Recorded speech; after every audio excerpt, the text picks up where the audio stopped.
آخر یہ کس نے اعتراف کیا کہ عمران خان اس تاریخ کا سب سے بڑا اور پاپولر لیڈر ہے؟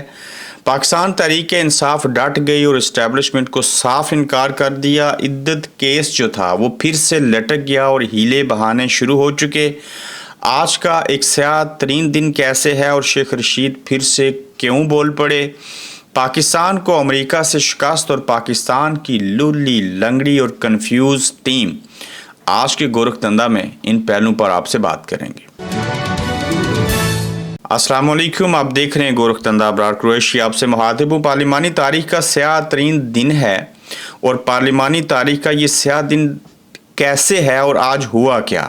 پیپلز پارٹی کے ڈپٹی اسپیکر غلام مصطفیٰ نماز جمعہ کے دوران وقفہ کیے بغیر صدارتی خطاب پر بحث کرواتے رہے۔ عبدالغفور حیدری نے معاملہ اٹھانے کی کوشش کی تو ان کا مائک بھی نہ کھولا گیا اور ان کا مائک بند رکھا گیا۔ عملے اور میڈیا سمیت درجنوں لوگ نماز جمعہ کی ادائیگی سے محروم رہ گئے۔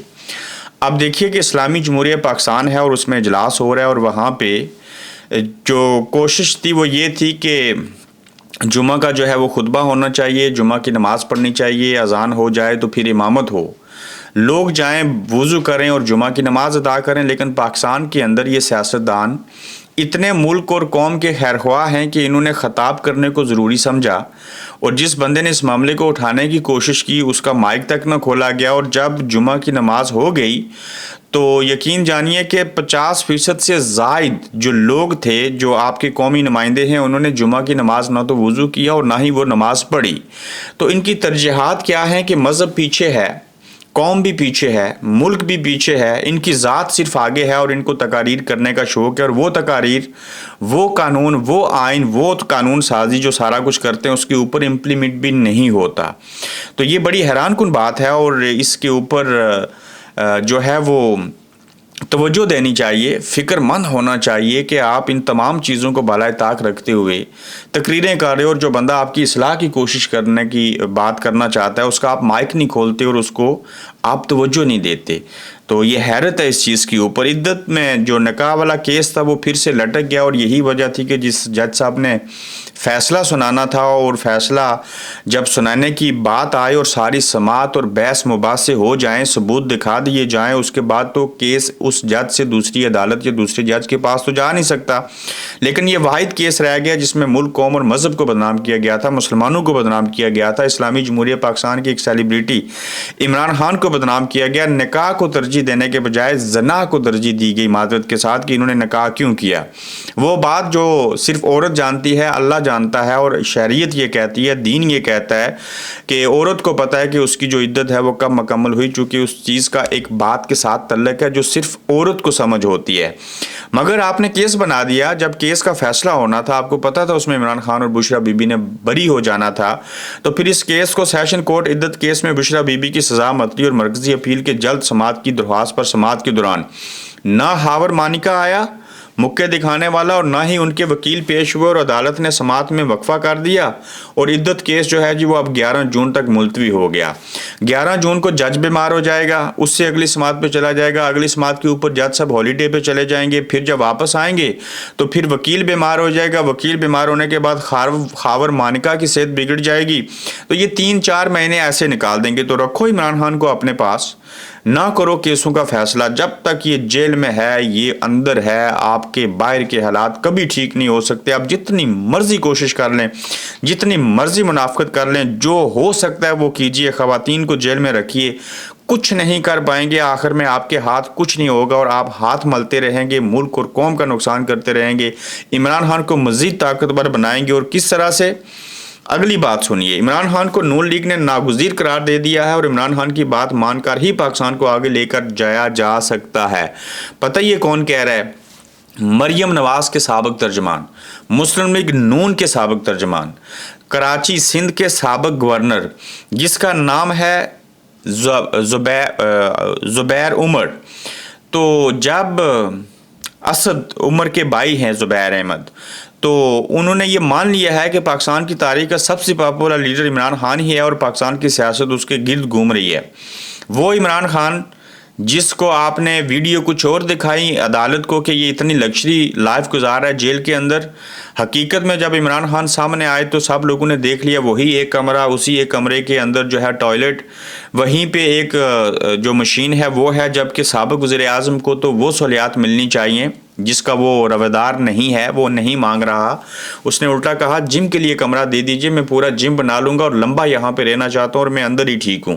تو جب مسلم لیگ نون کا ایک شخص یہ مان رہا ہے, سابق جو مسلم لیگ نون کا ترجمان رہا, مریم صاحبہ کا ترجمان رہا, تو آپ لوگوں کے دماغ کے اندر کو بوسہ بھرا ہے؟ کیا آپ لوگوں کو سمجھ نہیں آ رہی کہ عمران خان کس شخصیت کا نام ہے, کس بلا کا نام ہے, اور اس کے ساتھ کتنی عوام کی تعداد شامل ہے؟ وہ ملک کے لیے کیا بہتری کرنا چاہتا ہے, اور جس نے وزارت عظمیٰ کا حلف اٹھایا, جو وزارت عظمیٰ کے منصب پہ بیٹھا, آپ نے اس کو جیل کے اندر تن دیا. آخر کون ہے ایسا جو یہ سب عمل کر رہا ہے؟ وہ کون ہے جو سیاست کے اندر مداخلت کرتا ہے؟ وہ کون ہے جمہوریت کو نہیں چلنے دے رہا؟ وہ کون ہے جو ان سیاسی جماعتوں کے اندر کھلواڑ پیدا کرتا ہے؟ تو اب اس کون کا مطلب اور سمجھ سب لوگوں کو آ چکی ہے. فرق کیا ہے کہ وہ ایکسپوز تو ہو گئے لیکن وہ اتنے بے شرم اور ڈھیٹ بن چکے ہیں کہ ان کو پتہ ہے کہ جسم کے اوپر تو کپڑے اور عزت تو ویسے بھی نہیں رہی, تو لہٰذا وہ کرتے جاؤ جو ہم چاہتے ہیں. مگر ہر بات کی ایک حد ہوتی ہے. آپ تمام حدیں عبور کر چکے ہیں. اب آپ اپنی جو بیوقوفیاں ہیں, جو آپ کی غلطیاں ہیں, ان کے اوپر شرمسار ہونے کے بجائے آپ ضدی بن چکے ہیں. تو عمران خان واقعی ایک طاقتور آدمی ہے, اسی کے ساتھ عوام ہے, آپ اسی کے ساتھ ٹھیک ہو جائیں, آپ کی عزت بھی ہوگی, ملک بھی آگے بڑھے گا, ساری چیزیں بہتر ہو جائیں گی. مگر یہ کون ہے جو اس چیز کو جو ہے وہ مان لے گا اور انا کو چھوڑ کے آگے بڑھے گا؟ اب دیکھیے کہ پی ٹی آئی ڈٹ گئی اور اسٹیبلشمنٹ کی بات ماننے سے انکار کر دیا. ہوا کیا کہ پی ٹی آئی کہتی ہے حمود الرحمان کمیشن کو جو ہے وہ پبلک کرو, سمجھ آ جائے گی کہ بنگلہ دیش کس نے بنوایا تھا اور وہ سارے معاملات کیا ہوئے تھے. ایک ٹویٹ اور ایک ویڈیو کیا لگائی بنگلہ دیش کے حوالے سے عمران خان کی, تو اس کے اوپر آپ نے کہا کہ اس کو ڈیلیٹ کرو, تو عمر ایوب نے کہہ دیا ہے نہیں کریں گے, کر لو جو کرنا ہے, وہ سچ ہے. آپ وہی حرکتیں کر رہے ہو جس طرح سے شیخ مجیب الرحمان کے ساتھ ہوا تھا, وہی عمران خان کے ساتھ کر رہے ہو. جس طرح سے ان کو جماعت الیکشن جیت گئی تھی اور آپ نے ان کو وزیر اعظم نہیں بننے دیا تھا, اسی طرح سے آج عمران خان کی جماعت بھی جیت چکی ہے لیکن آپ نے اس کو جیل میں رکھا ہے اور وہ چیزیں نہیں کر رہے. تو جب سارے حالات اور واقعات مشرقی پاکستان جب بنگلہ دیش بنا تھا اسی طرح کے ہیں, تو اس کے حوالے سے ایک ٹویٹ یا ویڈیو لگا دی گئی, تو اس کو ڈیلیٹ کرنے کا کیوں کہا گیا؟ تو عمر ایوب نے ٹھیک جواب دیا ہے کہ ہم P T I social media team جو ہے وہ محب وطن ہے, ایک بھی ٹویٹ پاکستان کے خلاف آج تک نہیں ہوئی. ہاں اگر ہم نے یہ ٹویٹ کی ہے تو وہ حقائق کے اوپر مبنی ہے اور یہ ٹویٹ نہیں ہٹائی جائے گی. جاؤ جو کر سکتے ہو وہ کرو. حمود الرحمان کمیشن رپورٹ پبلک کرنے میں کیا حرج ہے؟ رپورٹ پبلک کی جائے تاکہ کچھ لوگ جو ہیں وہ سبق سیکھ سکیں, ان کو سمجھ آ سکے کہ اصل میں بنگلہ دیش 1971 کے اندر کیوں علیحدہ ہوا تھا, کیوں بنا تھا, کون قصوروار ہے اور اس کے اندر کیا کیا چیزیں کی گئی تھیں. شیخ رشید صاحب پھر سے بول اٹھے ہیں اور شیخ صاحب نے بڑی اچھی بات کی. کہتے ہیں صنم جاوید اور عالیہ حمزہ جھانسی کی رانی نہیں ہیں جو آپ انہیں ایک جیل سے دوسری جیل خوار کرتے رہیں گے. یہ پڑھی لکھی خواتین ہیں, خدا را بس کریں, شرم کریں, حیا کریں, اور ان خواتین کے ساتھ ایسے مت کریں. ان کے خامند ہیں, ان کے بچے ہیں, ان کی فیملی ہے, اور کیوں آپ نے ان لوگوں کو جیل میں رکھا ہوا ہے, اور یہ ناانصافی ہے اور غلط ہے. تو شیخ صاحب اچھا بولے.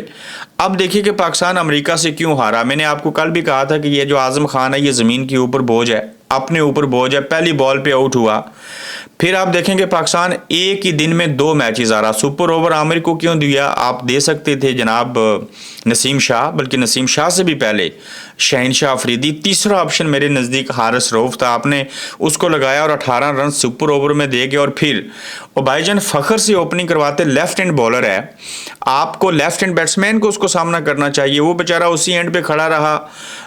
بابا جی چاچا کرکٹ آؤٹ ہو گئے افتخار احمد صاحب, اور آخری بال پہ 6 رنز چاہیے تھا. شذاب کیسے چھکا مار سکتا ہے؟ وہ پچھلے اوور میں 2 اوور میں اچھا کھیل گیا تو آپ نے سوچا یہ چیزیں کر لے گا, لیکن ڈرے ہوئے, سہمے ہوئے, عدم اعتماد کے شکار پاکستانی کھلاڑی نا تجربہ کار امریکی ٹیم سے شکست کھا گئے. اور عمران خان نے صحیح کہا تھا کہ ہار کا خوف آپ کو جیتنے نہیں دیتا. عمران ریاض نے کہا پاکستان کرکٹ ٹیم کی امریکہ سے شکست پر سینیٹر محسن نقوی کا وزیر داخلہ محسن نقوی سے نوٹس لینے کا مطالبہ. مطالبے کے بعد وزیر داخلہ محسن نقوی کا چیئرمین